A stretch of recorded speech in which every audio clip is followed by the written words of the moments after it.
We get support from UC Davis, a globally ranked university working to solve the world's most pressing problems in food, energy, health, education, and the environment.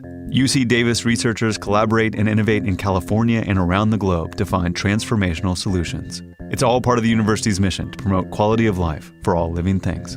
Find out more at 21stcentury.ucdavis.edu.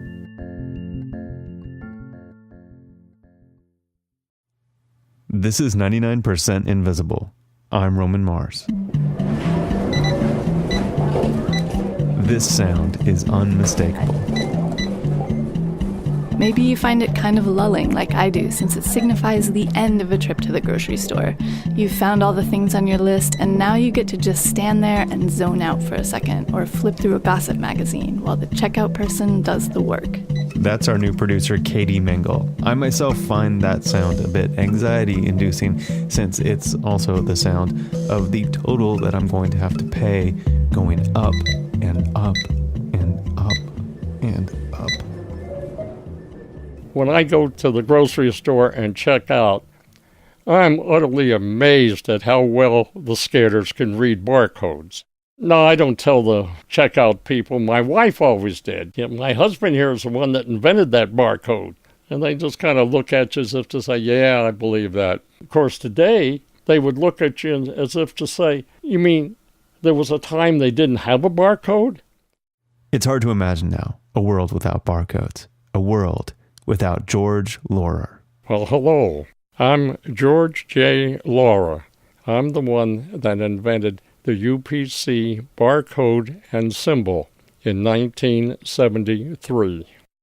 Now, some of you might be saying to yourselves, I thought Joseph Woodland invented the barcode. And if you're saying that to yourself, you are a nerd, and I love you for it. And just hold your nerd horses, because we're getting to Woodland right now. It started the way a lot of things start, with people trying to make more money. The grocery business decided that they needed some way to reduce their overhead. One of the main places they felt they were losing money was the checkout line. They came up with the idea of having some kind of a scannable code, which would move people more quickly through the line. One of the first people that started working on it was an engineer named Joseph Woodland. After working on the Manhattan Project, Woodland moved on to develop an innovative way to produce elevator music. He was jamming on this project, probably set to make a whole bunch of money until, and this is according to Woodland's New York Times obituary, his father forbid him from getting into the industry because it was controlled by the mob. So Woodland moved on from elevator music to barcodes. He was trying to come up with a symbol that, when scanned, would translate to a series of numbers that a computer could use to identify a product.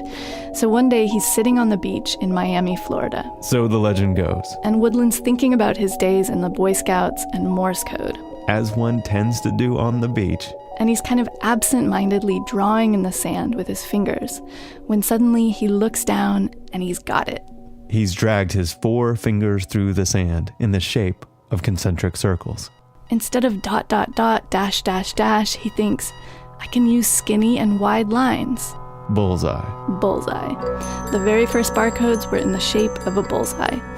Actually, they didn't call them barcodes yet. Woodland's invention was called a classifying apparatus and method. I'm really glad that we don't call them that anymore. That was 1948, and then for about 20 years, the bullseye idea gathered dust. The scanners and other equipment needed to put the system in place were just too expensive for any of it to be feasible. Fast forward to 1973. The technology is now a bit more affordable, and a group of supermarket executives led by a guy named Alan Haberman are like, okay, barcode or bust, we're doing this. By that time, there were a few other designs out there, but none were perfect. So they put together a list of qualities that their ideal barcode would have and asked 14 different companies to come up with a proposal. Could be no larger than 1.5 square inches. Had to have a good enough depth of field that could read about 1.5 feet above the scanner. Had to be omnidirectional. That's George Laurer again.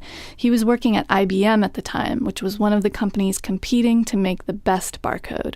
And most people thought that a circular design like Woodland's would probably work best because of the way the scanners worked. In those days, just about every scanner was a single line. And you can just picture that if you had a single line and it was going in the direction of the bar, it would not read all the bars. Woodland's original circular design solved this because it could be read from any direction. That meant the checkout person didn't have to take your bag of Cheetos and turn it in just the right way before it could pass over the scanner. But George didn't think the bullseye symbol would work. I couldn't support that as the solution to what the grocery industry wanted, because to me, there was no way that it would fulfill their specifications. My integrity just would not let me come up with a bunch of bull. So George went back to the drawing table. My wife said I came back and I would work on it day and night. Come back at night, and again, most of this was thinking, arithmetic, trying to prove that this would work.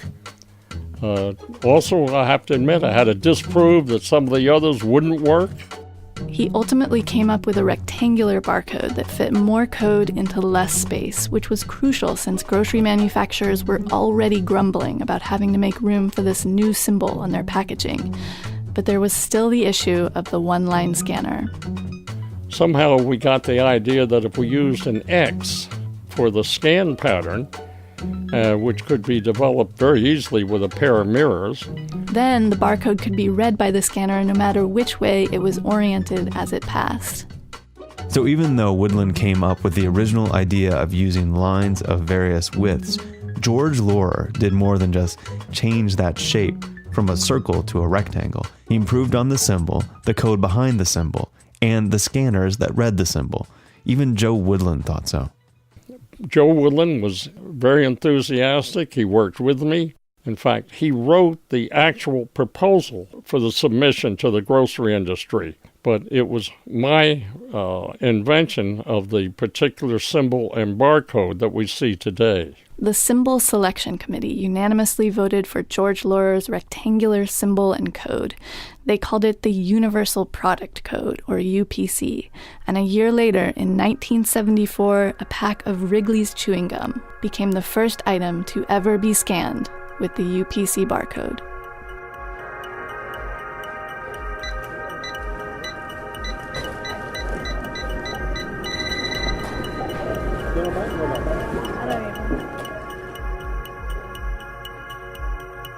If barcodes hadn't been invented, the entire layout and the architecture of commerce would have been different.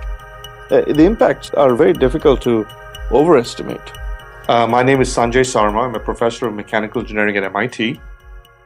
Sanjay Sarma has also worked with an organization called GS1, that stands for Global Standards 1. And if you need a barcode on your product, you have to go through GS1 to get it. Imagine if the telephone numbers weren't standardized, right? And you didn't have area codes and two people could have the same phone number. You need standards. When barcodes became the standard, they didn't just make checkout lines faster. They allowed stores to keep track of huge amounts of inventory and to collect data on what we were buying. Data they could use to keep us coming back for more. Without barcodes, Superstores might not exist, but equally, a small store might need more employees to run it. It's like the grease that makes the machine run. It's one of the key, elements of efficiency in our capitalistic system. and when you put it like that, you can see why for some people, the barcode has come to represent everything they hate about capitalism and consumerism.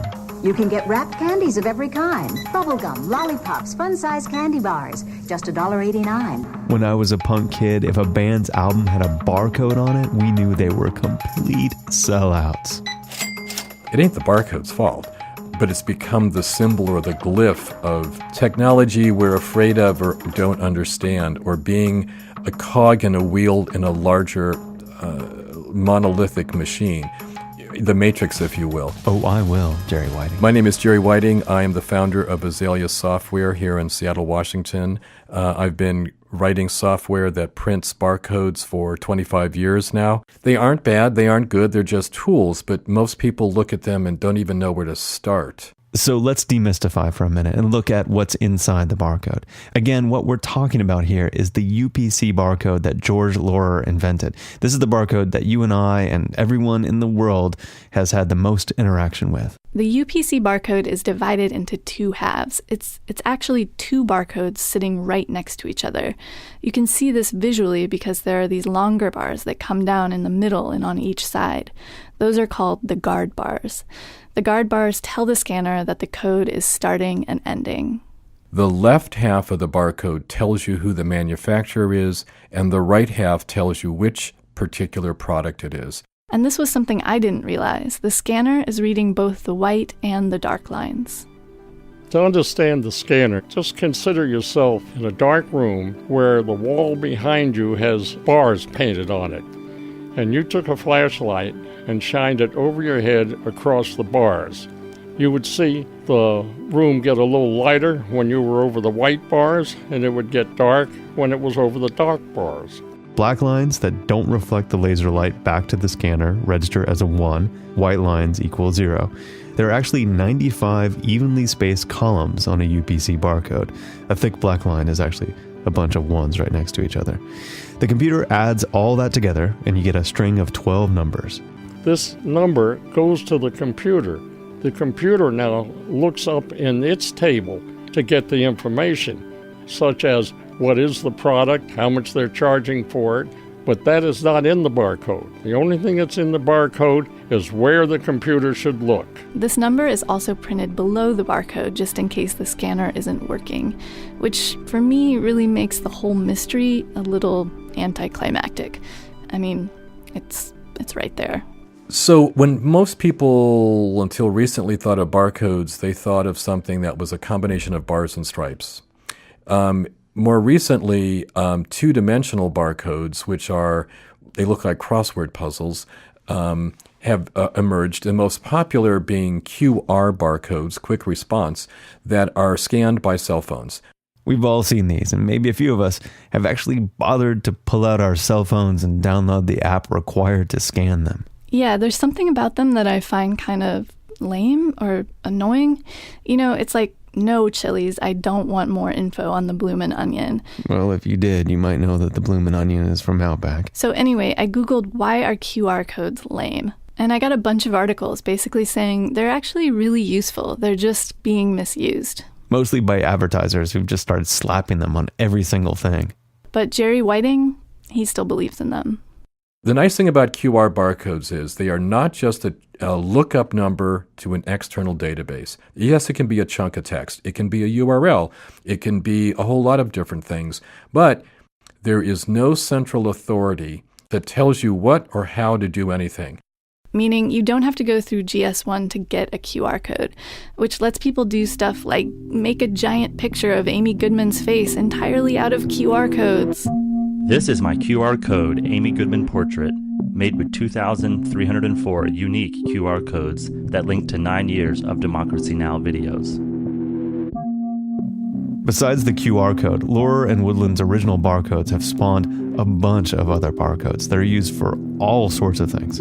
There's Code 128, which is mostly used for packaging and shipping. There's PostNet, which is used by the post office to sort mail.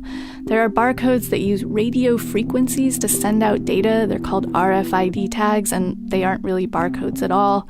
They just get put in the same category because, like barcodes, they're being used to keep track of inventory. With a grocery cart full of RFID tagged items, one could conceivably wheel their cart through a big hoop that would read all the contents all at once, basically eliminating the checkout line entirely and allowing more people to pass through stores even more quickly so that we can all buy more stuff. Barcodes help us keep track of prescriptions, library books, luggage, endangered animals.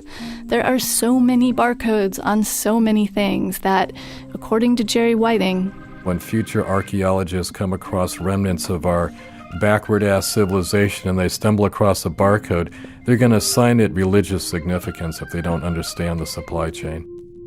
We had no idea how far it was going to go. We we thought it would stay just within the grocery industry. But of course, it didn't just stay in the grocery industry. It actually went way beyond that, all the way to conspiracy. There is, in fact, a silly conspiracy theory that all barcodes have the number of the beast, 666, encoded into them. Yeah, it has to do with those guard bars that come at the beginning, middle, and end of every barcode. And it's basically true that there are 3 6s coded into the guard bars. The answer to why is a bit technical. You can read about it on George Laurer's personal website in the FAQ section if you want.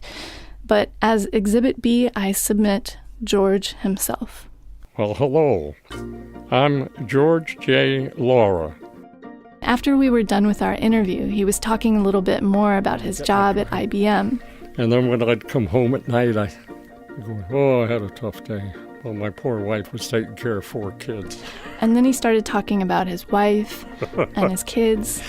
She had the hard job, believe me. She gave up her career, which was a teaching career, in order to take care of the kids. And believe me, we are so proud of those kids. Really, they are. You just couldn't ask for better kids. And this is because my wife spent her career raising those kids. I'm just so lucky.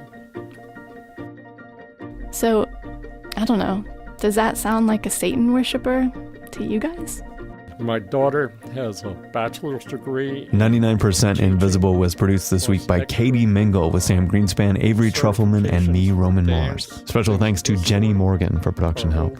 We are a project of 91.7 local public radio KALW in San Francisco and produced at the offices of Arcsign, an architecture firm in beautiful downtown Oakland, California. Degree in engineering from Charlotte. Our youngest son has a PhD from state. Support for 99% Invisible comes from our flawless listeners. If you had one flaw, maybe it's that you're a little too perfect, work a little too hard. And from Squarespace, the all-in-one platform that makes it fast and easy to create your own website or portfolio. I asked you to send me your Squarespace created sites, and this week it's 5440.com, all spelled out with letters. They make laser-cut wood 3D topographic maps of these United States. So if you're up late noodling around with AutoCAD and you need a place to display the products of your inspiration, go to squarespace.com and start a free trial. And if you decide to purchase, use the offer code INVISIBLE and save 10%. That's squarespace.com and use the offer code INVISIBLE. Squarespace, everything you need to create an exceptional website. Stalwart support is also provided by Tiny Letter, email for people with something to say. My friend Alexis Magical always has something to say. What do you have to say, Alexis? So in Michael Lewis's new book, which is all about high-frequency trading computers, he basically figures out, through the help of his characters, how signals sort of travel around in New York. And it turns out that they have their own kind of byways and thoroughfares. So he says that any trading signal that originated in Lower Manhattan went up the West Side Highway and out the Lincoln Tunnel to the other side to Weehawken, New Jersey, where there was this really particular exchange called BATS that high-frequency traders loved. The geography of the fiber optic lines ends up shaping the way that the entire stock market works. That's just one of 5 intriguing things from Alexis Madrigal's Tiny Letter newsletter, tinyletter.com. It's free, easy, minimal, and powerful, the simplest way to send an email newsletter from the great people behind MailChimp. We are a founding member of Radiotopia from PRX. This place called Radiotopia, my fantasy land where everything is radio and everything is very good. Find out how great podcasting can be at radiotopia.fm. Radiotopia from PRX is made possible with support from the Knight Foundation and our launch sponsor, MailChimp, who celebrate creativity, chaos, and teamwork. If you are interested in supporting this and other podcasts like it, email sponsor@prx.org. You can find the show and like the show on Facebook. We all tweet. You can find us. We have a Tumblr. It's fantastic. But if you want a link to George Laurer's self-published autobiography called Engineering Was Fun! Go to 99pi.org.